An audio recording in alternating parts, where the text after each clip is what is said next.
ओम नमः शिवाय।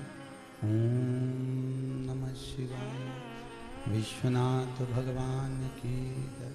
हर हर महादेव, हर हर महादेव, हर हर महादेव हर। काशी विश्वनाथ भूत भावन भूतेश्वर भगवान शंकर, जिनकी पुनित पावन शिव महापुराण की कथा श्रवण करने का सौभाग्य ऑनलाइन अपन सभी को प्राप्त हुआ है। बाबा शंभू की कृपा, हरदानी त्रिकालदर्शी कैलाशी शंकर, जिनकी पुनित पावन कथा का रस तत्व जीवन का एक आनंद देने वाला, घर बैठकर इस पावन अमृत को ग्रहण करने का सौभाग्य मिला है। एक ऐसी बूटी,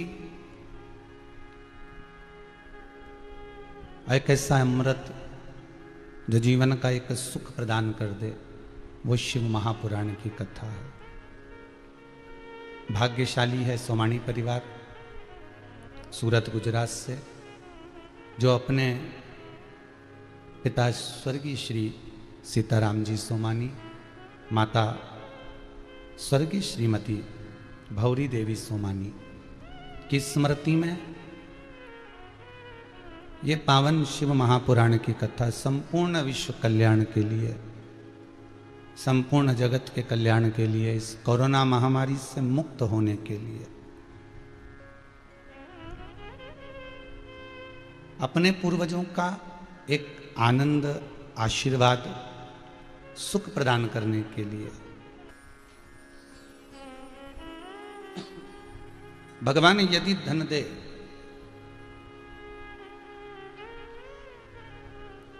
भगवान यदि संपदा दे, तो उसका सदुपयोग कुछ अच्छे कर्म से, अच्छे कार्य से ही कर सकते हैं।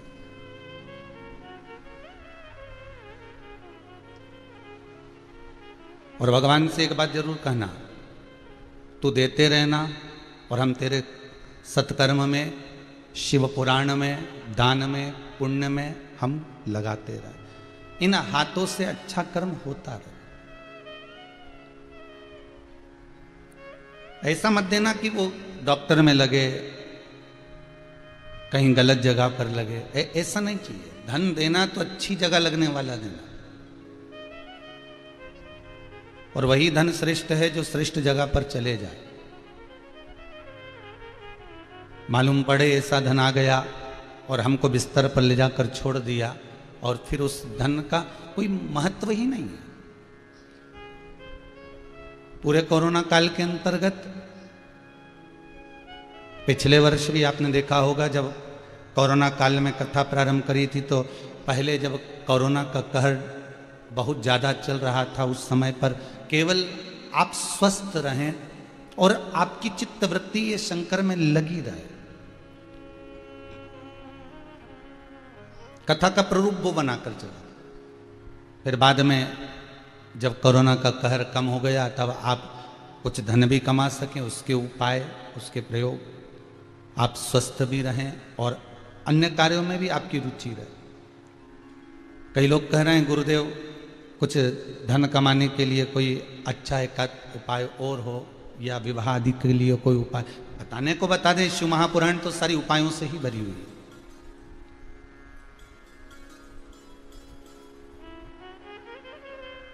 पर अभी जितनी धन की जरूरत नहीं है, उतने स्वस्थ शरीर की जरूरत है। प्रथम सुख है निरोगी काया, द्वितीय सुख है घर में माया। पहला सुख है आपका स्वस्थ रहना, आप स्वस्थ रहें, आप निरोग रहें, कोई रोग आपको ना सताए। अभी ये तीसरा जो चरण चल रहा है, कोरोना का तीसरा चरण चालू हुआ है, उसमें कई बच्चों के स्वास्थ्य भी गड़बड़ हो रहे हैं। तो निवेदन है कि आप सबसे पहले अगर शंकर से कामना करें तो ये करें कि मेरे घर में जितने सदस्य निवास करते हों, मेरे मोहल्ले में जितने सदस्य निवास करते हों, मेरी कॉलोनी में जितने लोग रहते हों, जो मेरे आनंद से मुझसे जुड़े हुए हों, ना जुड़े हुए हों, शहर के, नगर के, गांव के, क्षेत्र के, खेड़े के, प्रदेश के, देश के, संपूर्ण विश्व के लोग स्वस्थ रहें।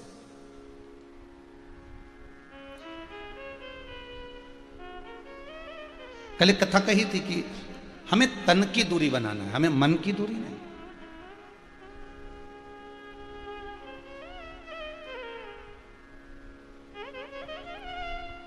सोमानी जी कह रहे थे सूरत वाले कि परिवार में सबका मन था कि सीहोर आए और कथा श्रवण करें, पर अभी लॉकडाउन के चलते हुए हमने जब फोन करा तो यहाँ से बिल्कुल मना कर दिया कि किसी को भी नहीं आना। और निवेदन है, घर पर आनंद लीजिए आप कथा का।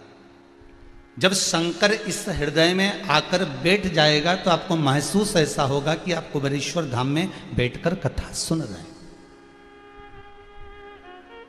फिर एक बात कहेंगे, हमको कैलाश जाने की जरूरत नहीं है बाबा हो।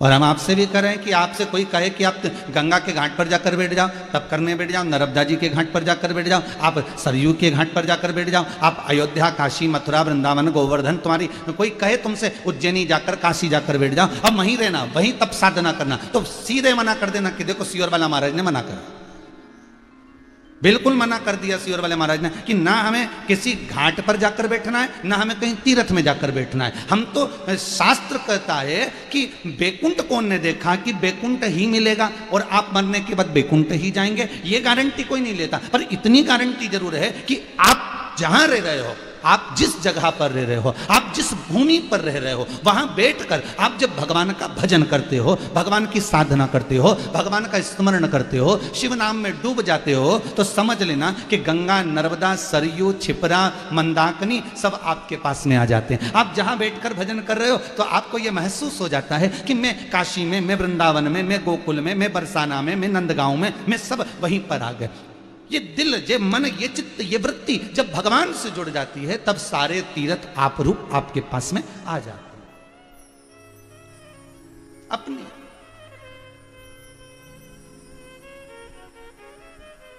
महाराज भविष्य पुराण कहती है 12 करोड़ स्त्री अपने बच्चों को जन्म देती है, तब जाकर एक संत पैदा होता है। ध्यान दीजिएगा जरा। तब एक भगवंत, एक भगवान का भजन करने वाला, एक कृपा पात्र, भगवान का स्मरण करने वाला, तब भविष्य पुराण कहती है कि 12 करोड़ स्त्री जब अपने गर्भ से बच्चों को जन्म देती हैं, 12 करोड़ माताएं जब अपने बच्चों को जन्म देती हैं, तो 12 करोड़ माताएं जब जन्म देती है तब जाकर एक भगत, एक संत, एक साधु, एक सन्यासी, एक तपस्वी, एक साधक, एक उपासक, एक भगवत भजन करने वाला, स्मरण करने वाला, भगवान की भक्ति में डूबने वाला, ध्रुव और प्रहलाद जैसा, स्वामी विवेकानंद जैसा, रामकृष्ण परमहंस जैसा, संत तुकाराम, मीराबाई, कर्माबाई जैसा कोई जीव जन्म लेता।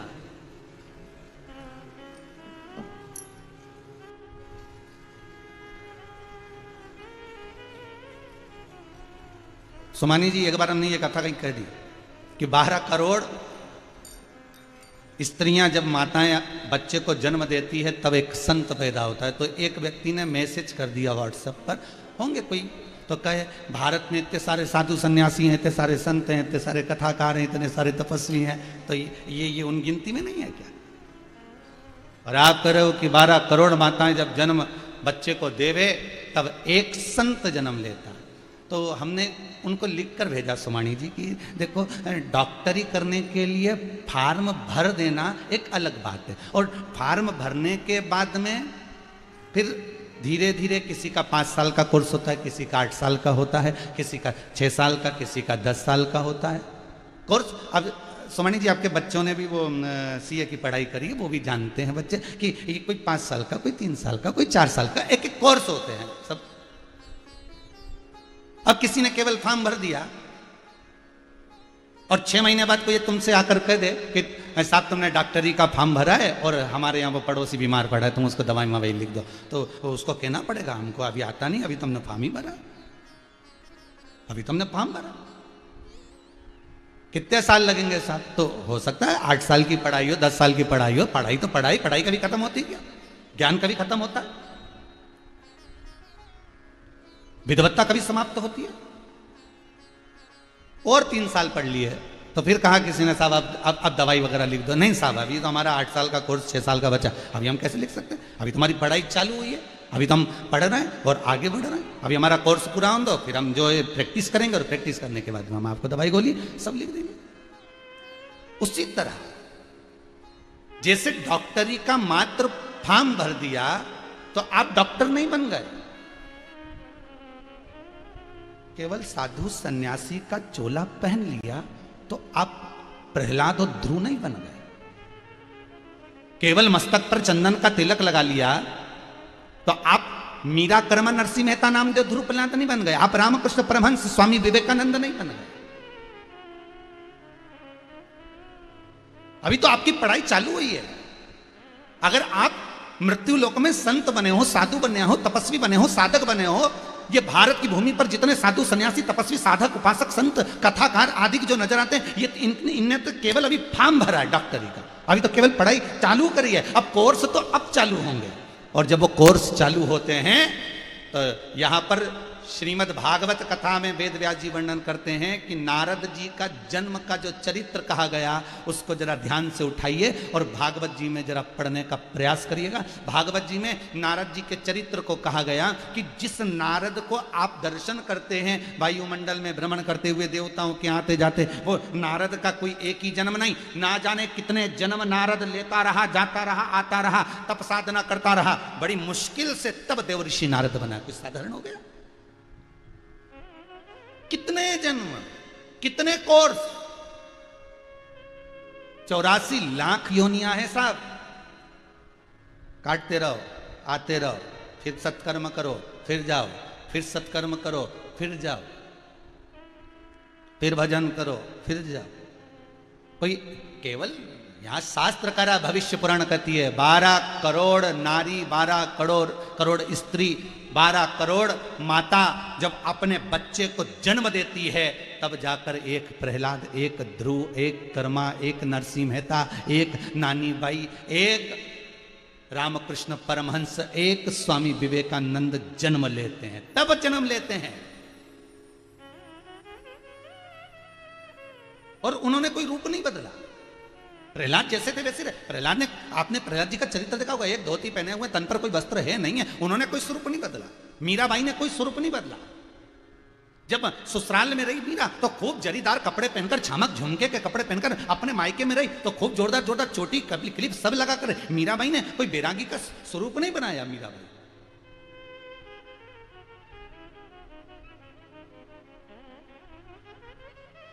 जिसके दिल में भगवान आ जाता है, जिसके हृदय में शंकर आ जाता है, जिसकी चित्त वृत्ति में परमात्मा बैठ जाता है, उसको कपड़े बदलने की जरूरत नहीं होती, उसको स्वरूप बदलने की जरूरत नहीं होती। कपड़ा वो बदलते हैं जिनको दिखाना है। मीराबाई को कोई मतलब नहीं था, मीरा तो लहंगा पहनती, झामक झुल्लका, और क्या मीराबाई जब चलती आनंद से सिर पर बोर, नाक में नथनी, कानों में कुंडल, गले में हरवा, हाथों में चुड़ला, पांव पैजनिया, कमर तगड़िया। और मीराबाई जब जाती गिरधर गोपाल का स्मरण करते हुए, गोवर्धन नाथ गिरधर बाबा के चरणों में, ठाकुर जी के चरणों में जब मीराबाई पहुंचती तब उसकी चित्तवृत्ति में यह नहीं रहता कि मैंने वस्त्र कौन सा पहना, क्योंकि भगवान ने वस्त्र के लिए नहीं लिखा कि तुम्हें यही वस्त्र पहनना पड़ेगा मुझे पूजने के लिए, तुम्हें यही वस्त्र धारण करना पड़ेगा मेरे लिए। वस्त्र की चॉइस तुम्हारी है।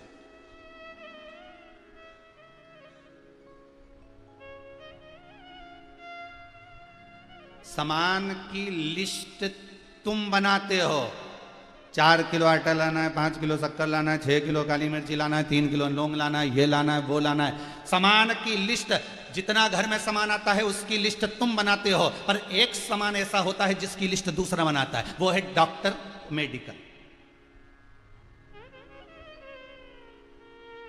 दवाई की लिस्ट कभी तुम नहीं बनाते, दवाई की लिस्ट तो केवल एक डॉक्टर बनाता है, मेडिकल वाला बनाता है कि ये दवाई तुम्हें लाना, और उसमें से तुम जरा सा भी कम नहीं ला सकते। हाँ, आटा कम कर सकते हो कि भाई अब की बार थोड़ा सा बजट कम है, 3 किलो कम लाना, और सुनो अब की बार शक्कर थोड़ी कम लाना। बजट ऊंचा नीचा तुम अपने सामान का कर सकते हो, अपनी लिस्ट का कर सकते हो, पर जो डॉक्टर ने लिखा उसमें से कुछ कम करोगे क्या? नहीं, उसमें से कुछ कम होगा नहीं, उसमें से कुछ और तुमने जाकर कहा भैया कितने का इंजेक्शन है, तो क्या 12,000 का, 12 थोड़ा कम होगा क्या, तो क्या दूसरी जगह से ले लो, और मालूम पड़े इसमें से कम कर दे तो कर दूंगा, मना नहीं है, पर डॉक्टर ने जो लिख दिया वो तो तुम्हें लाना पड़ेगा, क्योंकि लिस्ट उसने बनाई है। उसी तरह ये गाड़ी बंगला जमीन जायदाद फैक्ट्री दुकान व्यापार व्यवसाय, ये सारी लिस्ट तुम्हारी बनाई हुई है, पर कर्म भोगने की लिस्ट उस डॉक्टर की बनाई हुई है, वो तो तुम्हें भोगना पड़ेगा ही, वो तो तुमको लेना पड़ेगा। सारी लिस्ट तुम बनाओ, मृत्यु लोक में आए हो तो लिस्ट तुम्हें बनाना है, मेरे को ये गाड़ी लेना है, मेरे को बच्चों को पढ़ाना है, मेरे को बच्चों का विवाह करना है, मुझे ये करना है, मुझे सारी लिस्ट तुम बनाओगे, पर डॉक्टर जो लिस्ट बनाता है वो केवल डॉक्टर ही बनाता है, और वो पूरा सामान तुम्हें लाना पड़ता है। उसी तरह उसने जो लिस्ट बना दी उसका तो भोग तुम्हें भोगना पड़ेगा।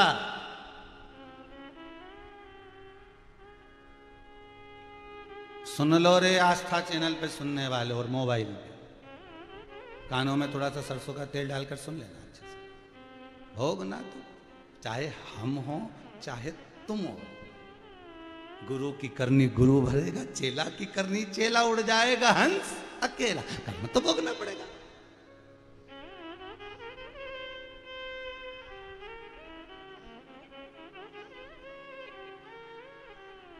अब तुम लोग सोचो कि भैया हमने तो इतना सत्कर्म करा है, हमने तो कथा सुनी, हमने तो भजन करा, हमने तो दान करा, हमने तो पुण्य करा, ये तो कर्म का भोग है, भोगना है, जो जो करा वो करा, आगे चलकर भी जो हमको करना है वो हमारे से परमात्मा जैसा कराएगा वैसा करना है। 12 करोड़ माता बच्चों को जन्म दे तब एक प्रहलाद मीरा कर्मा जैसी संतान पैदा होती है, तब एक संत, तब एक साधु, तब एक सन्यासी। प्रश्न करने वाले ने प्रश्न किया, व्हाट्सएप पर भेजा कि आप कह रहे हो 12 करोड़ में से एक माता का पुत्र संत बनता, तो इतने संत, इतने साधु, इतने सन्यासी, इतने तपस्वी, इतने साधक, इतने उपासक, इतने कथाकार, इतने ब्राह्मण, तो ये सब क्या है?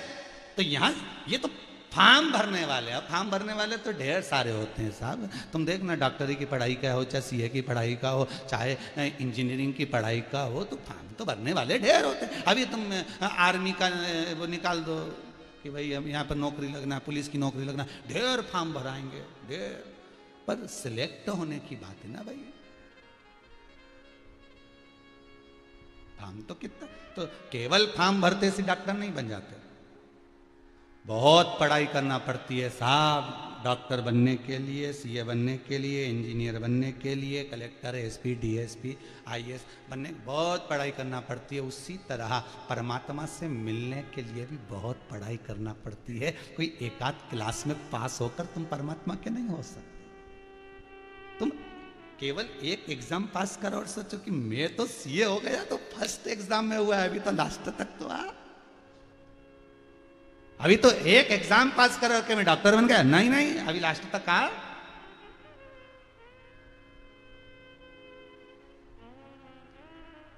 फर्स्ट सेम क्लियर करे और कहे मैं तो इंजीनियर, अरे भाई आखिरी तक तो आओ, लास्ट तक तो पहुंचो। जब तुम लास्ट तक पहुंचोगे तब मालूम पड़ेगा ना कि पढ़ाई का है। उसी तरह केवल ये नहीं है कि कपड़े चेंज कर लिए और तुम भगवान के हो गए, तिलक लगा लिया और तुम भगवान के हो गए, साधु सा वेश बना लिया और तुम भगवान के हो गए, फिर सन्यासी सा वेश बना लिया और तुम भगवान के हो गए। ये तो फॉर्म भरा है तुमने। अब तो चालू होगी पढ़ाई। अब कितना भजन करते हो, कितना स्मरण करते हो, कितना कीर्तन करते हो, मुख से कितने अच्छे शब्द बोलते हो, किसी को ताने नहीं देते, अपशब्द नहीं करते, गाली नहीं देते, कोई विचार नहीं आता मन में, तब भगवान कहेगा हाँ आप धीरे धीरे धीरे धीरे पढ़ाई चालू हो रही।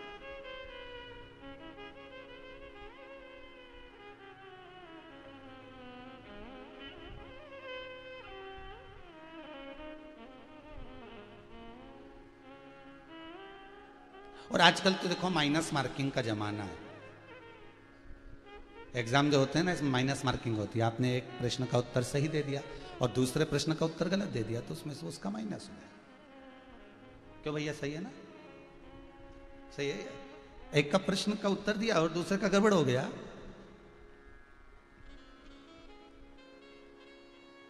और एक का दिया और दूसरे का गड़बड़ हो जाए तो उसमें तो माइनस हो जाता है ना, ऐसा ही है।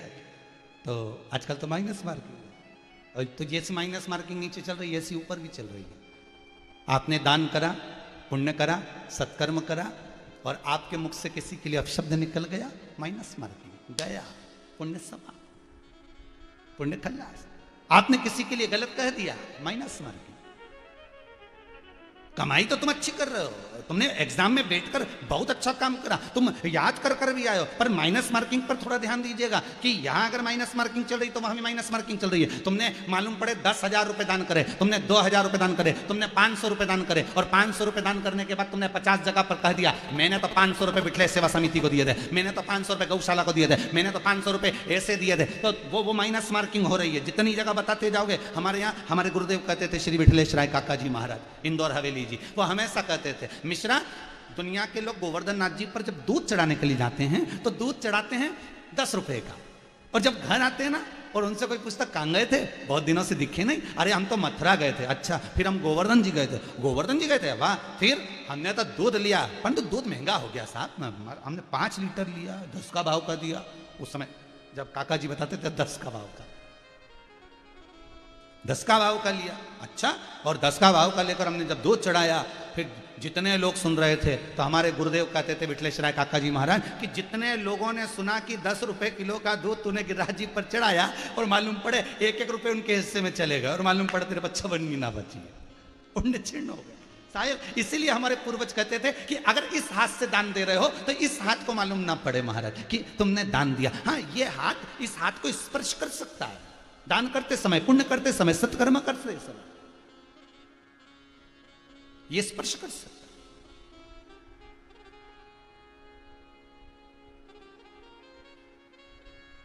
किसी को अभी तो एग्जाम में बैठे हो, कई लोग हमको मिलते हैं महाराज, वो हमें ऐसा कहते हैं, अरे महाराज जी हमने इतनी कथा सुनी, इतनी कथा सुनी, तो हमें तो कथा एक एक रटी हुई है। कई लोग ऐसे भी होंगे जो सियोर वाला महाराज की कथा कई बार से सुन रहे हैं और उनको भी याद हो गई होगी कि मालूम पड़े ध्रुव जी का ऐसा चरित्र है, तो शंकर जी का ऐसा चरित्र है, तो दक्षायणी का ऐसा चरित्र है। अभी देखना सियोर वाले महाराज जी इसके बाद ये वाली कथा सुनाएंगे, तो कथा तो वही है, कथा तो पलट नहीं सकती। जो लिखा है शिव महापुराण में कि शंकर जी का चरित्र चालू हुआ, देवराज की कथा हुई, बिंदु की कथा हुई, फिर अर्धनारेश्वर की कथा, ये कथा तो वही की वही रहेगी, कथा नहीं पलट सकती। शिव महापुराण को नहीं, जैसे भागवत जी को नहीं पलट सकते, भाई आया पहले दिन ये चरित्र आ गया, सुखदेव जी का चरित्र आ गया, फिर मालूम पड़े गौकर्ण चरित्र आ गया, फिर मालूम पड़े सृष्टि खंड आ गया, फिर मालूम पड़े सुंदर भाव से वामन चरित्र आ गया, फिर रामकृष्ण चरित्र आ गया, गोवर्धन चरित्र आ गया, रुक्मणी जी को ब्याह हो गया, सुदामा चरित्र आ गया, और आखिरी में 7वें दिन अक्षतम केशवम हो गया। लो 7 दिन पूर्ण हो गए। रामचरितमानस चालू हुई, शंकर जी का चरित्र आ गया, दशरथ जी का चरित्र आ गया, राम कथा के, तो कथा वही, कथा नहीं बदल सकती।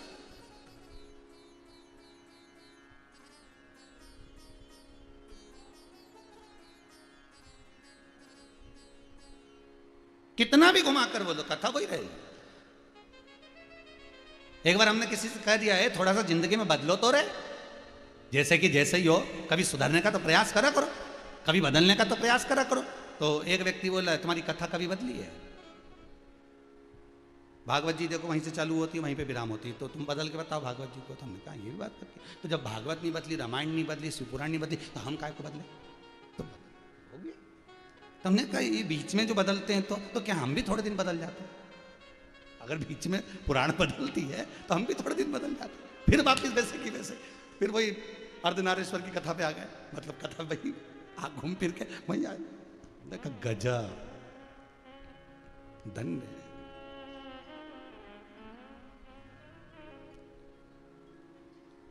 हो,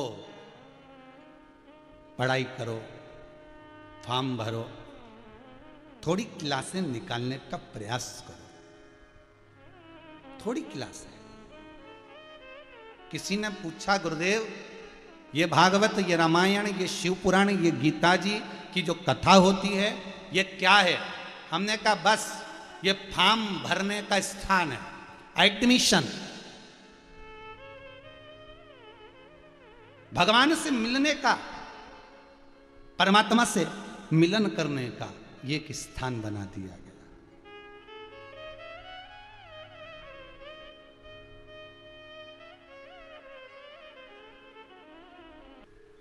सारी दुनिया में चर्चा है शिव पुराण की, शंकर की कथा, शंकर का अनुमोदन हम भी देखें। एक बार उसमें डूबना,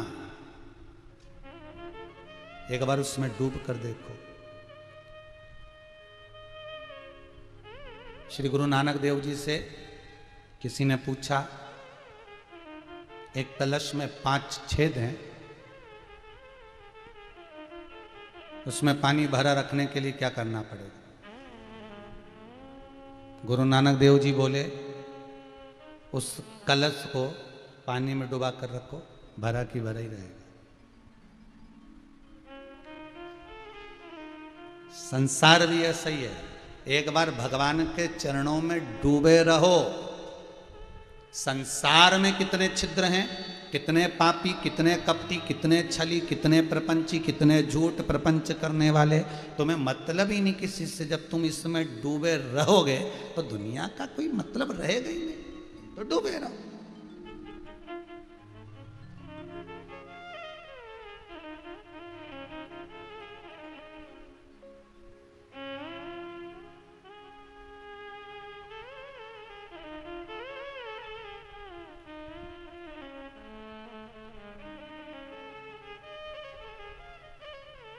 कल एक न्यूज़ में आ रहा था, किसी का वो समुद्र में मकान चले गया। अब वो कब आएगा? पर हमने अग्नि पुराण में पढ़ा था कि समुद्र कभी अपने पास में कुछ नहीं रखता, अगर वो ले गया है तो दे भी देगा। व्यक्ति का कर्म, व्यक्ति का सत्कर्म, व्यक्ति का दान, व्यक्ति का पुण्य, व्यक्ति के द्वारा किया गया कपट, व्यक्ति के द्वारा किया गया पाप, व्यक्ति के द्वारा किया गया सत्कर्म, व्यक्ति के द्वारा किया गया कोई भी कर्म भगवान कभी अपने पास नहीं रखता। जैसे समुद्र ले भी गया मकान को तो छोड़ देगा, कुछ देर के बाद उसकी लहरें आकर वापिस छोड़ जाएगी। हमारे द्वारा किया गया कर्म जो हमने करा है वो वापिस हमारे पास आ ही जाएगा। अच्छा करोगे वो अच्छा बनकर आएगा, बुरा करोगे वो बुरा बनकर आएगा। तुम जैसा करोगे तुम्हारे सामने वो प्रस्तुत हो जाएगा।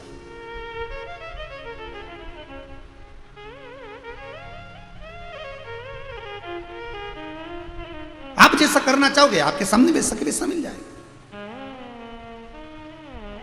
तुमरुका जी जब भगवान शंकर को कथा सुना रहे थे और शंकर और पार्वती ईश्वर जी और गोरा जी बनकर, गणा और गौर बनकर जब कथा सुनने के लिए गए थे तो तुमरुका जी ने शंकर भगवान को कथा कही। तो शंकर भगवान ने पूछा कि हम आपको दक्षिणा क्या देंगे कथा के विराम पर? हम आपको दक्षिणा क्या देंगे कथा के विराम पर? तुमरुका जी अगर आप कथा सुनाओगे और कथा सुनाई आपने तो हमें दक्षिणा तो देना पड़ेगा, हमें कुछ तो भेंट करना पड़ेगा, तो हम क्या देंगे कथा के विराम पर?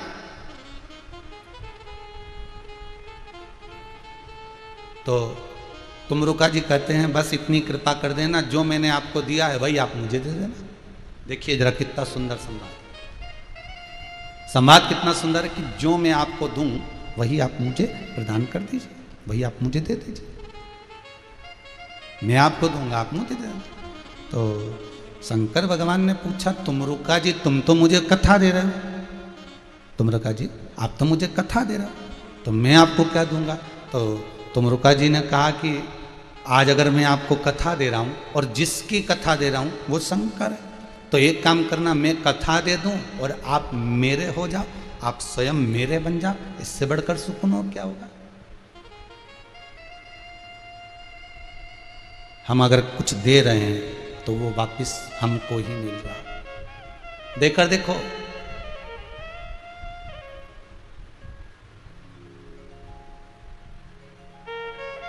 भगवान कृष्ण ने कुरुक्षेत्र के मैदान में जो गीता को सुनाया था, वो गीता के शब्द आज भी कुरुक्षेत्र की भूमि पर विचरण कर रहे हैं, आज भी भ्रमण कर रहे हैं, आज भी घूम रहे हैं। देश देश के वैज्ञानिक भगवान कृष्ण की वाणी को पकड़ने के लिए, भगवान कृष्ण के शब्दों को पकड़ने के लिए दूर दूर देश के वैज्ञानिक रिसर्च वाले वहां बैठे हैं, आज भी उस वाणी को पकड़ना चाहते हैं।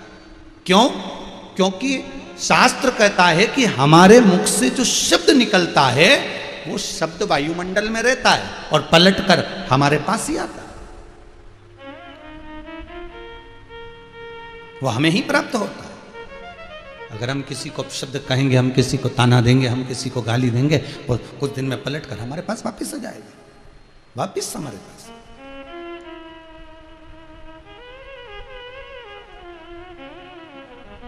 आग लगी आकाश में, पृथ्वी पे गिरे अंगारे, जो सतगुरु ना होते तो मर जाते सारे। तो भगवान अगर कह रहा है कि अगर वो दे रहा है तो उसका कुछ हमको ही मिलना है, दूसरे को नहीं।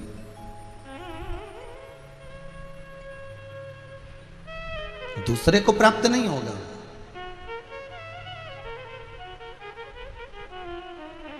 महाराज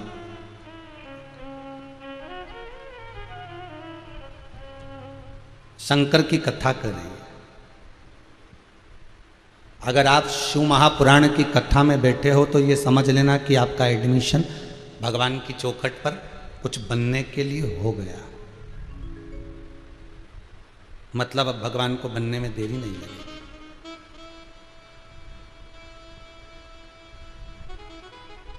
भगवान के मंदिर में कभी जाते होगे आप लोग भी, और भगवान के मंदिर में जब जाते होगे तो भगवान को जब हाथ जोड़ते हो तो हाथ जोड़ने का मतलब क्या? ये दोनों हाथ क्यों जोड़े जाते हैं? भगवान के सामने पहुंचकर इन हाथों को क्यों जोड़ा जाता है? इन हाथों को जोड़ने का क्रम क्या है? इन हाथों को किस लिए जोड़ा जाता है?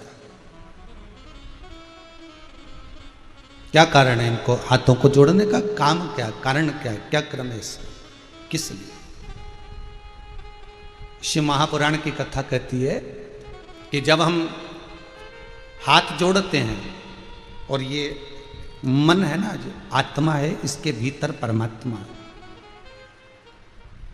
ये आत्मा के भीतर परमात्मा है, ये मन के अंदर भगवान समाया है। जब हम हाथ जोड़ते हैं तो ये हाथ नहीं रहता, ये माइक है। हाथ क्या? माइक। और हम भगवान के सामने जब कुछ कहते हैं तो ये माइक के द्वारा कुछ तरंगे इस आत्मा तक चली जाती है। केवल हाथ जोड़ने कर हम भगवान से जब निवेदन करते हैं, प्रार्थना करते हैं, विनती करते हैं, चरणों को नमन करते हैं, उससे इस आत्मा के भीतर हमारे दिल की बात स्वतः दिल में पहुंच जाती है, उस परमात्मा तक।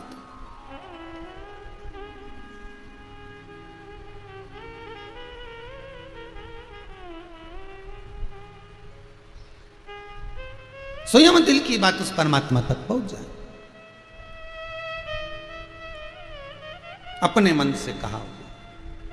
तो ये जो शिव महापुराण की कथा है, रामायण है, भागवत है, गीता है, ये हमारा एडमिशन करने का स्थान है। यहाँ फॉर्म जमा हो जाता है। यहाँ जो आ गया वो भगवान का हो गया। अब ये भगवान के हाथ में है, ये उनकी मर्जी है कि वो कैसे रखे। ये उनके हाथ में। जैसे पहले के समय में आपने देखा होगा, पहले के समय में जब फोटो खिंचवाने जाते थे, आज के ज़माने में तो ये लाइट माइट का कोई सिस्टम नहीं रहा, अब तो हर कभी फोटो खिंच जाते हैं बिना लाइट के लिए। पर पहले के समय में जब फोटो खिंचवाने जाते थे ना, तो एक इतनी बड़ी लाइट होती थी, तो बटन दबती थी और वो लाइट खिंच धम के एकदम चमक जाती, और चमक गई। और इसके बाद वो जो फोटो वाला होता था ना, उठ जाओ, खिंच गए, उठो। अब तुम फोटो वाले से क्या कहते थे? लाओ हमारा फोटो दो। तो कैसे दो? 2-3 दिन लगेंगे तब मिलेगा। अभी तो खिंचा है। शिव महापुराण में तुम बैठ गए मतलब फोटो खिंच गया। खिंच गया मतलब भगवान ने तुम्हें अपनी ओर खींच लिया। अब तुम बोलो कि हमने तो कथा सुनी, उसका पुण्य अभी के भी दो। तो फोटो वाला बोलता है अभी तो खींचा है, अब तो फोटो बन के आएगा। अच्छा करा होगा, अच्छा फोटो आएगा। बुरा करा होगा, बुरा फोटो। फोटो तो बनाने वाला अब बनाएगा, अब बैठेगा बनाने के लिए, फिर धोएगा। आजकल धुलते कि नहीं धुलते पानी वानी में? अब नहीं धुलते। हाँ, तो पहले तो धोते थे और धुल के फिर सूखते थे, और सूखने के बाद फिर उसकी कटिंग होती थी। कितनी लंबी प्रोसेस है देखिए आप। भगवान कृष्ण के आधार पर अगर बंसी पहुंची तो कितनी लंबी प्रोसेस है। पहले वृक्ष में से कटी बांस, कटने के बाद छिला, फिर छेदा गया, फिर भगवान के आधार पर गया। और कोई पूछे बंसी तूने कौन से पुण्य करे जो भगवान के आधार पर पहुंच गई, तो बंसी के पहले मेरे जैसे कटो, फिर छिलो, फिर छेदे जाओ, उसके बाद तो भगवान के पास जाओ। अर्थात संसार में आए हो तो दुख तो झेलना पड़ेगा। ये संसार है ही किस लिए? दो कारण से तो मनुष्य का जन्म होता है। एक कर्म का भोग भोगो और दूसरा भगवान का भजन करो। तो भजन करने से क्या होगा? जब कर्म का भोग ही भोगना है तो शिव महापुराण की कथा कहती है कि आप जब भगवान का भजन करते करते कर्म का भोग भोगोगे तो दुख नहीं होगा, कष्ट नहीं होगा। सतगुरु, संत, साधु, सन्यासी, तपस्वी, साधक, उपासक, कथाकार आपको यही समझाते हैं कि भोगना है पर भजन कर कर भोगोगे तो दुख नहीं होगा। जैसे दवाई तो खाना पड़ेगी, पर माँ जब बच्चे को दवाई खिलाती है तो कौआ आया और मुंह में उंडेल देती है। उसी तरह संत, ये जो दुख है ये आता जरूर है। ये कोरोना जैसा वायरस कई जगह व्हाट्सएप पर था कि सबको कोरोना होगा, सबको बुखार आएगा, सब तो आया होगा। किसी किसी के शरीर में दर्द भी हुआ होगा, घुटना भी दुखा होगा, हाथ पैर भी दुखा होगा, बुखार भी आया होगा, थोड़ी बहुत सर्दी भी हो गई होगी, थोड़ी बहुत खांसी भी हो गई होगी, पर तुम्हारा मन भगवान की कथा में लगा रहा, शिव महापुराण में लगा रहा, तुम मंदिर जाते रहे, तुम भजन करते रहे, तुम घर में अच्छा अच्छा आइटम बनाकर खाते रहे, तुम्हारा मन तुमने कहीं ना कहीं लगा कर रखा, तो कोरोना कब आया कब निकल गया बापड़े कोरोना को भी नहीं मालूम पड़ा कि इनके घर में करूंगा क्या। इन्हें तो मेरे को पूछा ही नहीं, क्योंकि कोरोना भी ऐसा मेहमान है कि इसको पूछना पड़े तो ये पूछा जाए। और इसको जिसने नहीं पूछा, तुम्हारा मन कथा में लगा के रखो, कभी भी आएगा ना निकल जाएगा कि यहाँ तो शिव पुराण चल रही, शिवर वाला महाराज की कथा चल रही, ने सब बैठे टीवी के सामने। बताओ, सारा की सारा लोग टीवी के सामने बैठे ना, कोई तो हेडफोन लगाया ना, कोई बैठा, कोई मोबाइल के सामने बैठा, कोई बढ़िया झूम झूम के नाच रहे भजन में। इतने फोटो लोगों ने भेजे साहब कि टीवी के सामने हाथ जोड़ रहे, कहीं नाच रहे, कहीं किसी ने तो लिख के भेजा कि बता इनके हाथ टीवी के सामने काहे के जोड़ रहे हैं, इनके तो भगवान के जोड़ना था। अरे टीवी के नहीं जोड़ रहा है, उसमें जो शिव महापुराण बैठी है उसके जोड़ रहा है, ना शिवर वाला महाराज के जोड़ रहा है ना टीवी वाला, ये तो पुराण बैठी है ना उसके जोड़ रहा है। ये फोटो खींच रहा है ना लोगों के चल रहे हैं टीवी पे, ये उसके। तुम अपने मन को लगा लो साहब, इस दिल को लगा लो। कहते हैं अगर दिल सत्संग में खुल जाता है फिर वो दिल हॉस्पिटल में नहीं खुलता है। हार्ट अटैक की बीमारी किसको आती है? जिसका दिल नहीं खुलता। इसलिए विदेश के डॉक्टर कहते हैं इस दिल को कहीं लगाओ, इस दिल को कहीं लगा कर रखो। अगर ये दिल कहीं लगा रहेगा, ये दिल अगर कहीं लग गया तो फिर हार्ट अटैक नहीं आएगा, हार्ट अटैक की बीमारी, क्योंकि ये मन कहीं लगा होना चाहिए।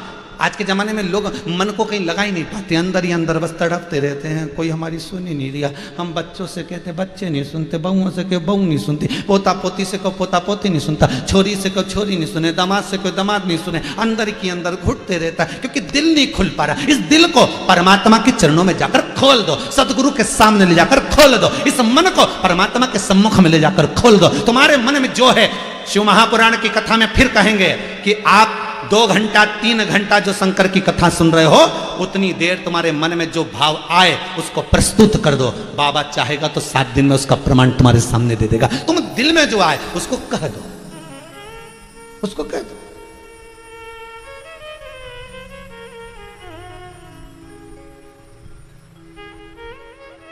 और फिर मर्जी उसकी है, वो क्या दे रहा है क्या ले रहा है, ये मन उसका है।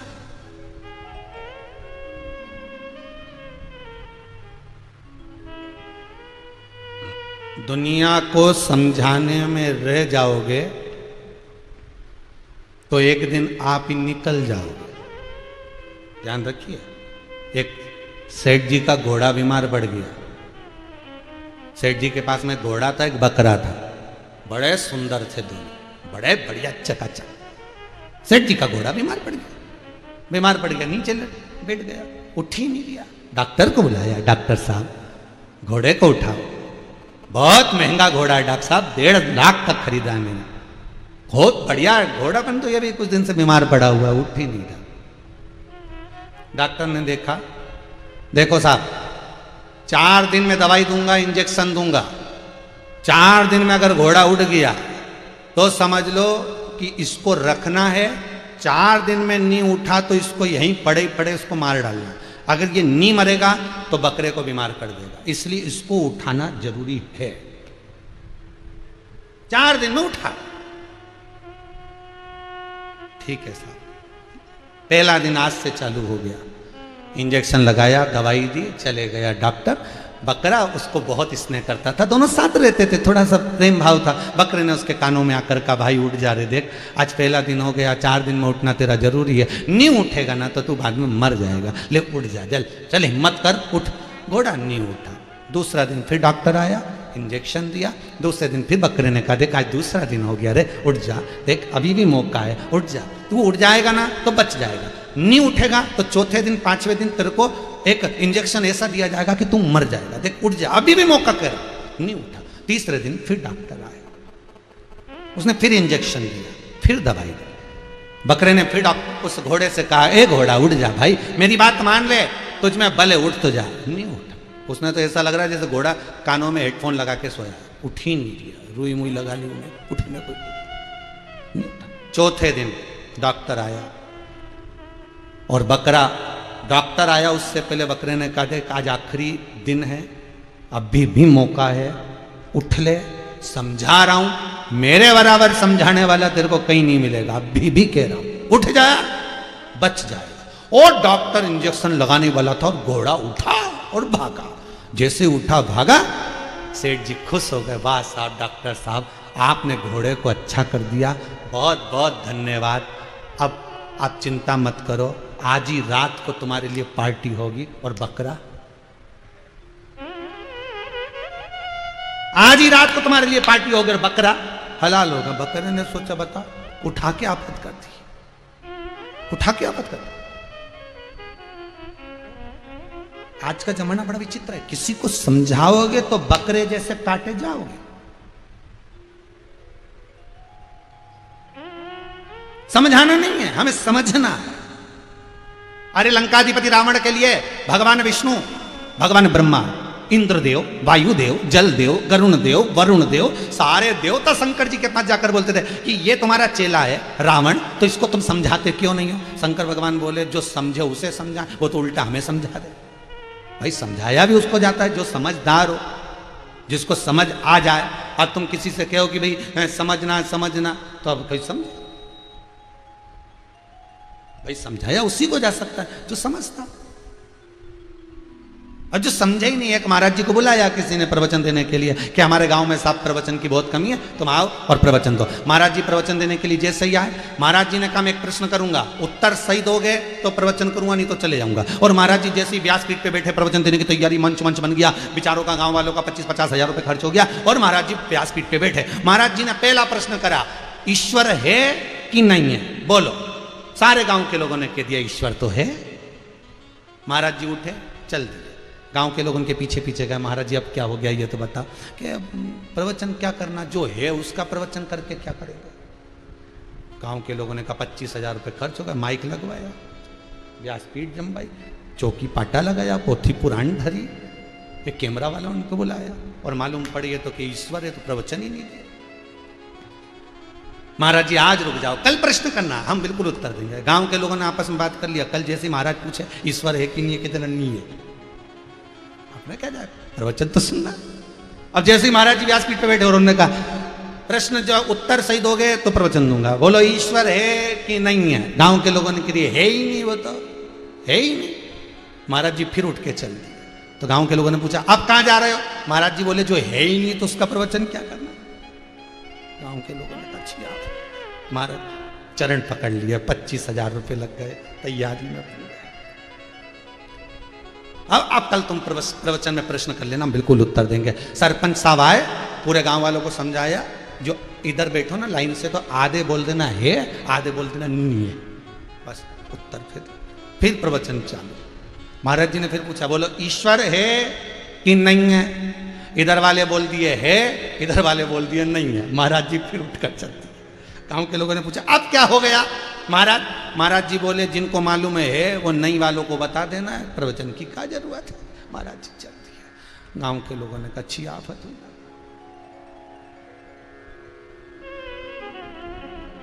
बस यही संसार है, हम भी उसी में उलझे हुए हैं। कोई कहता है मंदिर काय के लिए जाते हो, कोई कहता है मंदिर में ही तो भगवान है, कोई कहता है दान क्यों करते हो, कहा नर में ही तो नारायण है, कोई कहता है नदी का पूजन क्यों करते हो, ये इसी में तो गंगा है, कोई कहता है पत्थर पर पानी क्यों, इसी में तो ईश्वर है। तो हम भी उसी में उलझे हुए हैं। संसार के आधे से ज्यादा लोग तो इसी में उलझे हुए हैं। कोई कहता है ये करो, कोई कहता है वो करो, कोई कहता है ये मत करो, कोई कहता है वो मत करो। आधे से ज्यादा दुनिया के लोगों को यही भ्रांति उत्पन्न है, रविवार को तुलसी तोड़ना है कि नहीं तोड़ना, बुधवार को तोड़ना है कि नहीं तोड़ना, बेलपत्री कौन से दिन तोड़ना, कौन से दिन नहीं तोड़ना, ये चढ़ाना नहीं चढ़ाना। बेचारा मंदिर जाता है, आधा डिप्रेशन में पड़ जाता है। लंबी बत्ती लगाऊं कि गोल बत्ती लगाऊं, और पितरों को दिया घी का लगाऊं कि तेल का लगाऊं, परिंदे पे दिया लगाऊं तो आगे लगाऊं कि पीछे लगाऊं, हनुमान जी के मंदिर में जाऊं तो सरसों के तेल का लगाऊं कि मिट्टी के तेल। अब विचार करके बैठा करे क्या उसको, मिट्टी के दिए में लगाऊं कि पीतल के दिए में लगाऊं। बेचारा पापड़ा आधे से ज्यादा पूजन कर करके डिप्रेशन में पहुंच गया। भगवान नीचे आके बोला मत भटक, बिल्कुल मत भटक, शंकर के चरणों में चले जा, बस एक जगह जाके बैठ जा, कहीं नहीं जाना, बस वहीं बैठ।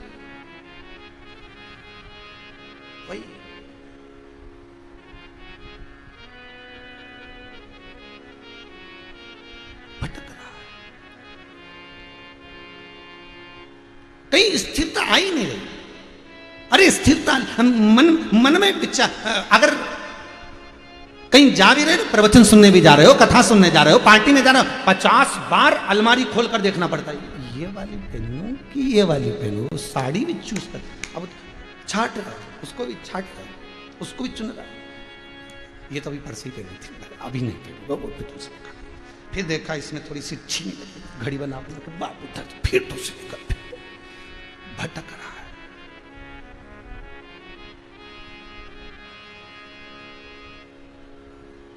मन उलझन में पड़ा हुआ, जैसे वहां भटक रहा है ऐसी संसार सागर में भटक रहा है। मिलेगा नहीं मिलेगा, अरे फार्म भरा है डॉक्टरी का, एक एक कोर्स कंप्लीट करते जाओ, फिर दर्शन देना उसका काम है। वो कब मिल जाए, कैसे मिल जाए, कब आकर खड़ा हो जाए, ये उसकी मर्जी है। तुम तो चढ़ो सीढ़ियों, चढ़े जाओ, वो मिलेगा जरूर, पर हम भटके।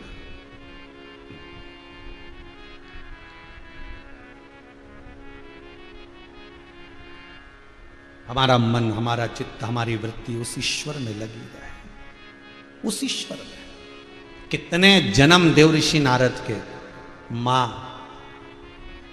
संतों के घर का भोजन बनाती थी, उस भोजन को खाती थी, झूठे भोजन को, बचे हुए भोजन को मां पाती थी,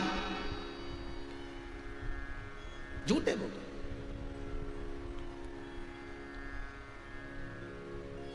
और जब मां पाती, गर्भ में जो बच्चा था वो जन्म लिया तो उसका मन भी सत्संग में लग गया। क्यों कहते हैं कि मंदिर में जाओ तो चरणामृत ले लो, मंदिर में जाओ तो प्रसाद ले लो, सत्संग में जाओ तो प्रसाद ले लो, कहीं किसी आश्रम में जाओ तो भोजन ग्रहण कर लो। क्यों कहते हैं? भले तुम्हें दुनिया भर का सुख कहीं पर भी मिल जाए, पर जो आनंद गुरु के दर पर है, जो आनंद परमात्मा के द्वार पर है, जो आनंद चरणामृत में है, वो आनंद कहीं नहीं मिल सकता, वो आनंद प्राप्त नहीं। घर में नुक्ती के लड्डू बनाकर खा लो और एक बार तिरुपति से मंगा कर ले खा लो।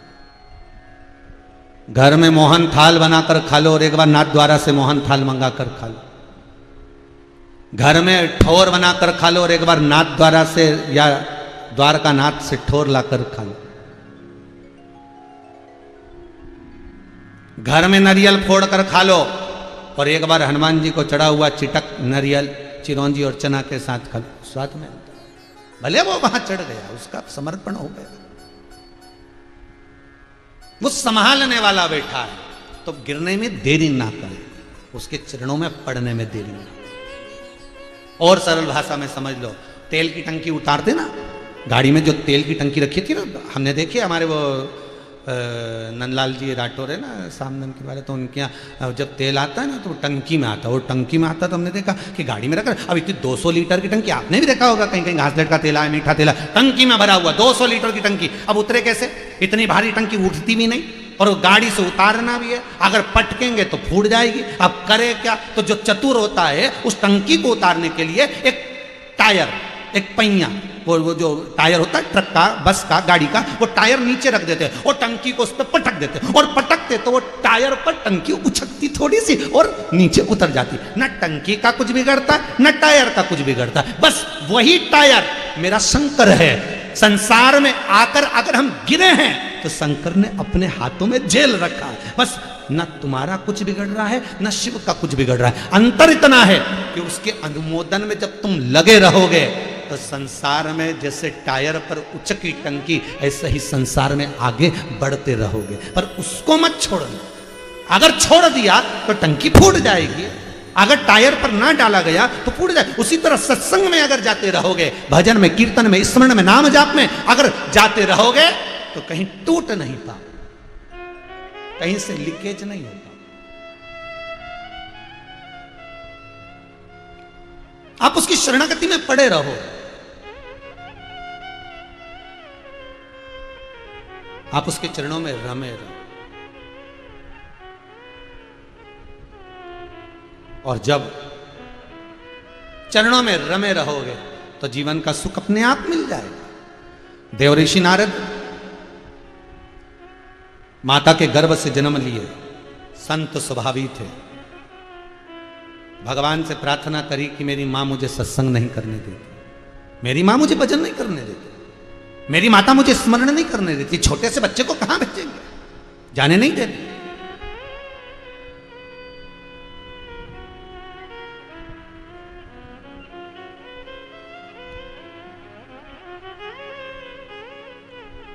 बस नारद जी ने एक दिन भगवान से प्रार्थना करी, हे प्रभु मेरी माता मेरे भजन में विघ्न डाल रही है, मुझे जाने नहीं देती, सत्संग नहीं करने देती, आप कृपा करो। एक दिन नारद जी की माता लकड़ी लेने, संविदा लेने गई थी, माता को सर्प डसा, चली गई। नारद अकेले रह गए, रोने लगे, बिलखने लगे, सेवा के क्रम में लग गए। संतों की सेवा करना, भजन करना, कीर्तन करना, स्मरण करना, लगे रहना, एक जन्म नहीं देवऋषि नारद के कई जन्म निकल गए साहब। यही तप, यही साधना, यही स्मरण, ये कोर्स है। 1 साल का कोर्स कंप्लीट हुआ, फिर मर गए, फिर आ गए, फिर कोर्स आखिर संपूर्ण कोर्स को कंप्लीट किया। करते रहे भजन, करते रहे भजन, करते रहे भजन, नहीं छोड़ना। खाना न छोड़ा, पीना न छोड़ा, हरि भजन क्यों छोड़ दिया, जाना न छोड़ा, आना न छोड़ा, फिर सत्संग जाना क्यों छोड़ दिया। सत्संग नहीं छोड़ना, हमें भजन नहीं छोड़ना। दुनिया के लोग चाहेंगे कि आप भजन छोड़ें, दुनिया के लोग आएंगे कि आप संसार से विमुख होते चले, हमें नहीं छोड़ा। एक सेठ जी ने एक मकान बनाया, बड़ा सुंदर बंगला। गुरुजी से कहा, गुरुदेव जरा देखना आना, एक बार तो पाँव रखो हमारे बंगले में, एक बार तो आओ, एक बार तो चरण रखो हमारे यहाँ, आइए गुरुदेव जरा देखो, आओ जरा। गुरुजी आए, उन्होंने देखा, वाह वाह वाह बहुत बढ़िया बना। और गुरुजी से कहा, गुरुदेव सारे दरवाजे बंद करवा दिए, सारी खिड़की बंद करवा दी, केवल एक दरवाजा खुला रखा है, केवल एक दरवाजा। गुरुजी ने कहा, इसको भी काय को खुला रखा, इसको और बंद कर दे। गुरुदेव मर नहीं जाऊंगा, अगर दरवाजा बंद कर दूंगा तो ये तो कब्र बन जाएगा, और कब्र बन गया तो फिर तो मैं अंदर के अंदर मर जाऊंगा, फिर तो मकान का मतलब ही क्या हुआ।